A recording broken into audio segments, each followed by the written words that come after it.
Hey, Saretsky here. As always, Canadian real estate market update with particular focus on Vancouver. If you get any sort of value or intimate out of these videos, all I ask you to hit thumbs up and subscribe. Questions, comments, put those below. I want to do an update this week on my thoughts on the housing market.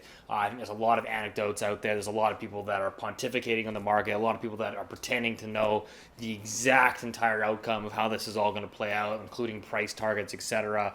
And I'll be the first to admit, as someone that works in this industry on a single day-to-day basis that has connections with pretty much anyone you can think of in the industry, I'll be the first to admit I don't have the crystal ball. I can't really tell you what's going to happen 6 months out from now, but I think we've got a pretty good idea 3, 4, 5 months out here of how things are likely, the probability of events of how things are going to progress. So I kind of want to touch on that. I think first and foremost, you always have to start with the macro, which is we had U.S. CPI data coming in this week, of course, below expectations at 8.5% year over year. Yes, that's still very high, but it's exactly what we've been talking about, which is, listen, inflation is going to peak. It's about to peak. It is now peaking and rolling over. So from a rate of change term, inflation is now coming down on a year over year basis. However, when you see equity markets rally like they are, this is actually an easing of financial conditions. Like the last thing central bankers want in their fight against inflation, in their quest to tighten financial conditions, is to see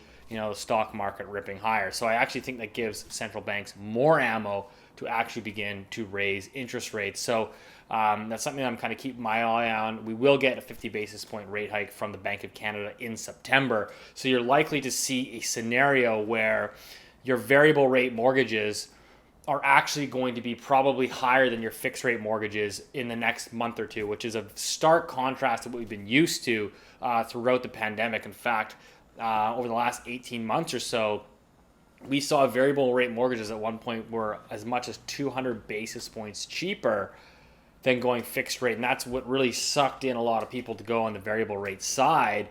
In fact, the share of people going variable rate mortgages this year has been north of 50%. It's around 50, it hit about as high as 58%. And so you now are in a situation where, there's a lot of Canadians that have locked in these fixed rate mortgage or these variable rate mortgages, which are now obviously feeling the pain of that. But I want to kind of touch on something, at least anecdotally, because what we hear a lot about is now is, oh my gosh, everybody's on variable rate mortgages. You have these trigger rates. They're going to blow everybody up. Sellers are going to be flooding the market, and you're going to have this oversupply. It's 2008, 2009 all over again. But if we really again, let's just try to unpack a lot of the data. Let's try to think through this rationally and say, okay, what are the probability of events here? First and foremost, some updated comments here. The Bank of Canada mentioned this about a month ago, but I'm going to clip to that right here. A reminder on some important numbers we've given you before. 65% of Canadians are homeowners, 35% have a mortgage. The vast portion of those are fixed rate mortgages, so their payments don't reset when interest rates move. About 10% of mortgages are variable, and of those, most have a fixed payment. So the effects of interest rates on most mortgage holders is not immediate. Of course, each year a portion of mortgages will renew, and so those payments will reset, and they will reset at a higher level with interest rates going up. So again, as per the Bank of Canada, what they're talking about is 65% of Canadians own a home, and of those 65%, only 35% of them roughly have a mortgage on their primary residence. So there's everyone just assumes that, yes, I'm the first to admit it. I'm the first to actually been talking about it for 5 years since we started this channel, is the amount of household indebtedness in Canada is through the roof. But it doesn't mean that everybody's levered to the gills and is suddenly going to flood the market with inventory. So I think where we actually see and where the Bank of Canada is missing that data is it doesn't capture investment properties. So those tend to be levered investment properties. And I think that's actually where we're going to see more of the pain. It's not on individual homeowners. It's not on the young family. They will scrape together. They will scrap together. They will claw their money together to pay off and to pay their monthly mortgage. It's the people that own these multiple investment properties is where you'll start to actually see, the additional stresses and probably potentially more inventory. But if you look at inventory right now, the number of new listings in July it was the lowest level since 2010 in Toronto, and in Vancouver it was a 20-year low. 20-year low in new listings in Vancouver. In fact, total inventory for sale in Greater Vancouver is actually down. It is down from last year, which basically tells me, well, where are all the people going? Where is the flood of inventory? Are these mortgage rates not causing stress? Well, again, back to Carolyn Wilkins' comments, it's only 35% of people actually have a mortgage, and so the Bank of Canada is willing to inflict pain on those, I guess, newer entrants that are more levered. That is a very, very important context. So I think how we see this moving forward is, I think that anecdotally, we are seeing people that are getting frustrated. They're not getting their prices. A lot of them are anchored to prices that were available back in January, February, and March. And they're now, out of frustration, pulling their house off the market, saying, you know what, Steve, let's try again in the fall. Let's try next spring. Or we're just going to hang tight. We're going to put our plans on pause. It's just not the right time to make this move.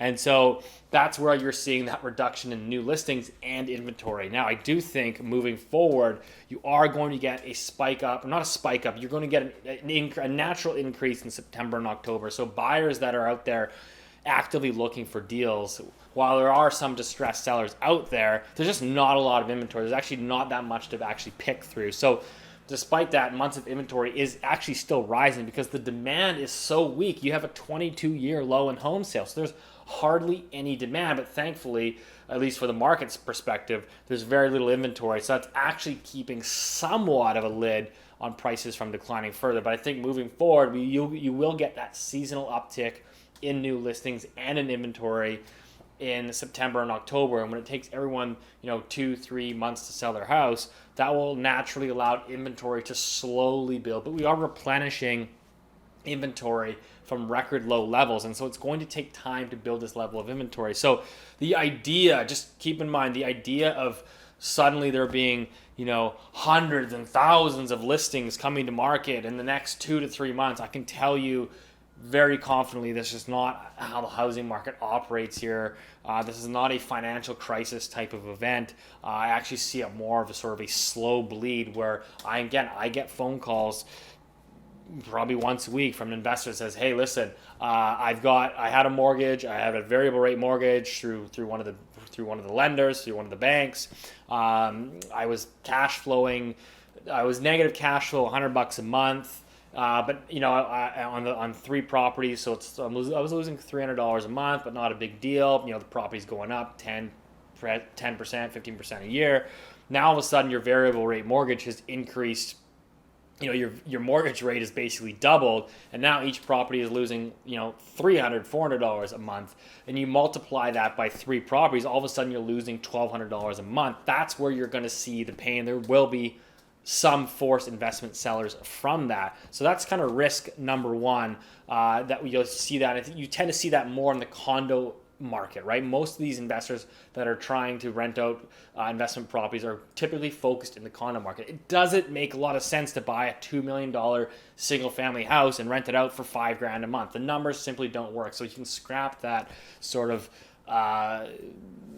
wrong thesis that people are putting out there. The inventory, I think if it comes, it will come actually in the condo market, which brings me to point number 2. The next sort of stress point in the market is going to be the pre-sale condo market. You can imagine a scenario where, a lot of people that put down deposits for pre-sale condo inventory 8 months, 12 months, 15 months ago, that are now having these projects come up for completion in the next 2, 3, 4, 5, 6 months from now, are going to be a scenario where when they put down their deposit for that product, mortgage rates were about 2.5%. Now they're at 5, but the big thing is you actually have to get stress tested at 7. And so I think there are buyers out there. I know of them. I hear of them. This is my job to know. There are buyers that will not qualify for this, and they might have to go.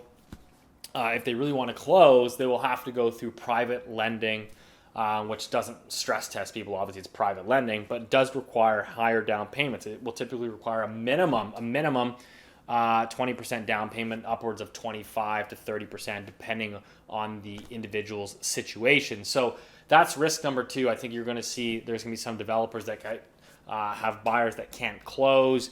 There will be opportunities to buy people's assignments as they near the completion of the product. People that basically won't have the ability to close, that will need to assign it, and they'll probably just be trying to recoup their money back, or even be willing to potentially take a loss on some of that product. And then risk number 3 is on the private lending side, on the renewal side, where, and this is probably a story that's a little bit further out, it's maybe even into 2023, which is, hey, I got a private mortgage. I entered into it, last year. First mortgage was 6%, and now I'm going to renew, and first mortgage today is 9%. Okay, so how many people are prepared for that? Because you got a lot of people that go private financing because they look at it as a short-term stopgap. They go, okay, well, in 1 year I'm going to have a better financial situation. I'm then going to basically refinance through a traditional bank, and I'm going to pay off that private lender, and I'll be good. But what happens was anyone expecting mortgage rates again to go from 2 to 5 and have to get stress tested at 7? So it might not. You're going to be in a situation where there's going to be people that won't be able to actually refinance that private debt, and not only that, we'll have to renew those private mortgages at higher interest rates. But not only that, private lenders are private businesses. They're typically just wealthy people's money, basically, that's in these funds. And so they will typically look every year at renewal, they will look typically at loan to value ratios. And so they say, well, hey, listen, buddy, your house is down 10%. This now distorts the loan to value. We will only typically go 80 to 75% loan to value. But if your house drops 10%, you need to come up with more equity to have this loan get back into balance. So when we talk about sort of distressed sales and foreclosures, that is down the line. That is probably a mid 2023, end of 2023 story. And so again, in terms of like the recovery of the housing market, you could have a housing market that goes down and then tracks sideways for 2, 3, 4, 5 years before ultimately recovering into an upcycle. Again, I have no idea. I couldn't tell you, but these are things that I'm watching for and looking at and saying, okay, what are the likelihood of scenarios here? And a lot of this ultimately is going to depend on the rate of interest rates and inflation over the next 6 to 18 months of, does inflation actually come down? How deep is the recession? Do central banks pivot? If they do, again, does the central bank just simply pause rates here at 2.5% and keep them there for another 12 months? So that's still going to be very painful in some of these highly levered and indebted markets. So this is kind of stuff that I'm looking for, but basically what you can expect here moving forward is that the market's going to basically struggle along, I think, for the rest of this year, given that we understand that rates are basically going to stay pretty much in a best case scenario where they are. You might get some easing in the fixed rate, which I think is going to happen. In fact, we're slightly already seeing that. But if your variable rate mortgage is still going up, it kind of offsets the decline in fixed rate mortgages. So long story short is there's still not a lot of inventory on the market. You're not seeing a whole flood of distressed sellers come into the market despite the media headlines and what everybody likes to pontificate online. But demand remains weak, and I suspect demand is going to continue to remain weak given where I think interest rates are going to play out for the rest of this year. So, like I said, I hope that helps. We certainly have a cohort of people that will simply pull inventory and not sell it. But watching extremely closely. Again, guys, while I might be the weekly YouTuber, I do run a very successful real estate business here in the city of Vancouver. In the past 2 years, we've been in the top 1% in terms of volume of sales over the last couple of years. So if you do have specific individual questions, you can always reach me by email. That is the best way to reach me. And ignore all the crypto spam bots in the comments below. We'll see you next week.